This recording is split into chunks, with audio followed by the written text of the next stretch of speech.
હાલ મિત્રો ગુજરાતમાં કમોસમી વરસાદ વરસી રહ્યો છે. બંગાળના ઉપસાગરમાં બનેલા વાવાઝોડાની અસર ગુજરાતમાં પણ જોવા મળી રહી છે. આ સિસ્ટમને કારણે 2 નવેમ્બર સુધી ગુજરાતમાં સુરત, ભરૂચ, નવસારી અને અનેક જિલ્લાઓમાં ભારે વરસાદ થવાની સંભાવના છે. આ સિવાય બીજા પણ જિલ્લાઓમાં હળવો વરસાદ વરસી શકે છે. હાલ મિત્રો હવામાં ભેજવાળું વાતાવરણ જોવા મળી રહ્યું છે અને અનેક ભાગોમાં વરસાદ વરસી રહ્યો છે.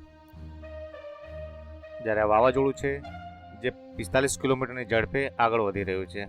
હાલ તો આ વાવાઝોડું આગળ ફંટાઈ ગયું છે, પરંતુ તો પણ તેની અસર સુરત મહુવા બાજુ થશે તેવું લાગી રહ્યું છે. હાલ તમે જોઈ શકો છો કે કઈ રીતે લાઈવ ડેટા આપણે જોઈ રહ્યા છીએ. આ લાઈવ ડેટામાં તમે જોઈ શકો છો સેટેલાઇટ ઇમેજ, જ્યાં પણ તમને વાદળ દેખાઈ રહ્યા છે. જે ભાગમાં વાદળ દેખાઈ રહ્યા છે એ ભાગમાં વરસાદ વરસી શકે છે. અને હાલ ગુજરાતના અનેક ભાગોમાં હળવાથી મધ્યમ વરસાદ વરસી પણ રહ્યો છે. હાલ અમદાવાદમાં પણ આ મધ્યમ વરસાદ ચાલુ છે. આજે સવારથી જ વરસાદ ચાલુ થઈ ગયો છે.